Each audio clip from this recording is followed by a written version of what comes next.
Assalamualaikum warahmatullahi wabarakatuh. Selamat datang kembali di channel pembelajaran Rinovianti. Pada pertemuan kali ini, kita akan mempelajari tentang sistem ekskresi pada manusia. Dalam melakukan kegiatan sehari-hari, setelah kita makan, minum, dan melakukan aktivitas lainnya, banyak zat yang harus dikeluarkan oleh tubuh kita agar tidak menumpuk menjadi racun dan membahayakan tubuh kita.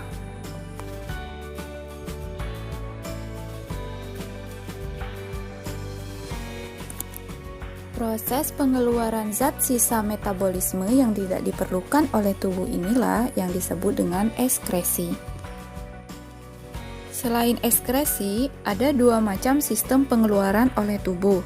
Yang pertama, sekresi, pengeluaran zat yang masih dibutuhkan oleh tubuh. Contohnya, enzim, hormon, dan air liur. Dan yang terakhir, ada defekasi atau proses pengeluaran zat sisa pencernaan makanan yang berupa feses.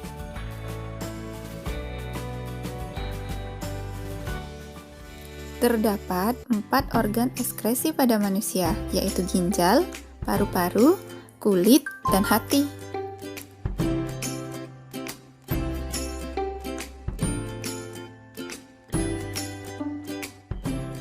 Yang pertama, ginjal. Ginjal berfungsi menyaring darah, menjaga tekanan osmosis darah, menjaga pH darah, juga menghasilkan urin. Pada manusia, terdapat satu pasang ginjal terletak pada bagian belakang atau dorsal tubuh kiri dan kanan. Hasil ekskresi dari ginjal kemudian akan dilanjutkan ke ureter, kantong kemih, dan uretra. Jika kita perbesar, struktur dalam ginjal terdiri dari bagian luar atau disebut dengan korteks dan bagian dalam yang disebut dengan medula. Satuan terkecil dari ginjal disebut dengan nefron. Proses pembentukan urin. Urin merupakan hasil penyaringan darah oleh ginjal dan dikeluarkan melalui saluran kemih, yaitu salah satu bagian dari sistem urinaria. Urin dikeluarkan dari tubuh untuk membuang sisa metabolisme, misalnya urea, amonia, dan zat racun dari dalam tubuh kita.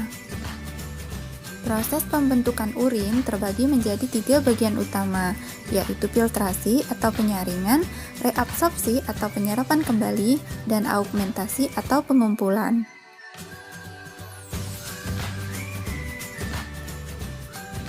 Tahap pertama yaitu filtrasi atau penyaringan darah. Darah disaring agar protein dan sel-sel darah tidak ikut keluar bersama proses ekskresi. Tempat terjadinya di glomerulus. Hasilnya berupa urin primer.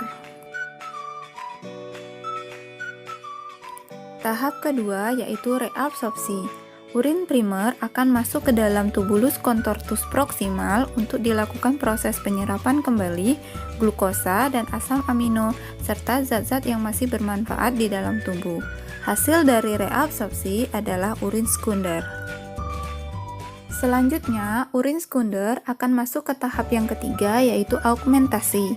Urin sekunder masuk ke dalam tubulus contortus distal dan terjadi proses penambahan zat yang tidak dibutuhkan lagi oleh tubuh, seperti urea, amonia, keratin, garam, vitamin berlebih, dan racun. Hasil dari proses ini adalah urin jadi atau urin sesungguhnya. Jika kita amati dalam gambar berikut ini, maka darah yang belum disaring akan masuk ke dalam glomerulus untuk melalui tahap filtrasi atau penyaringan. Hasil dari filtrasi atau urin primer akan masuk ke dalam tubulus contortus proximal dan terjadi proses reabsorpsi. Hasil dari tahap reabsorpsi yang berupa urin sekunder akan masuk ke dalam tubulus contortus distal dan terjadi proses augmentasi. Urin jadi hasil dari augmentasi akan dikumpulkan ke dalam tubulus colectivus. Kemudian urin tersebut akan dikeluarkan melalui saluran urin.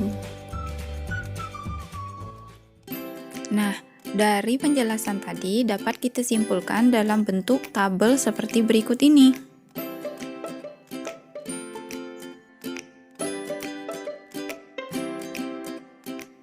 Selanjutnya adalah faktor-faktor yang mempengaruhi produksi urin.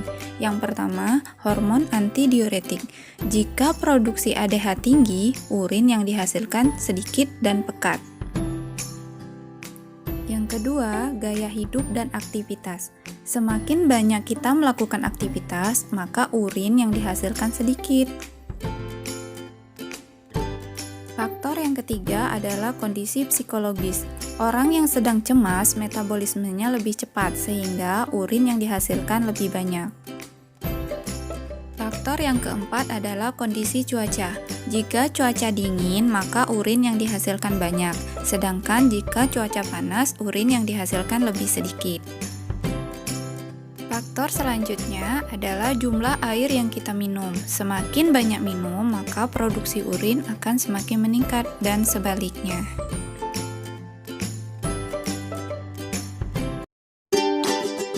Oke anak-anak, sampai di sini dulu pembelajaran kita hari ini.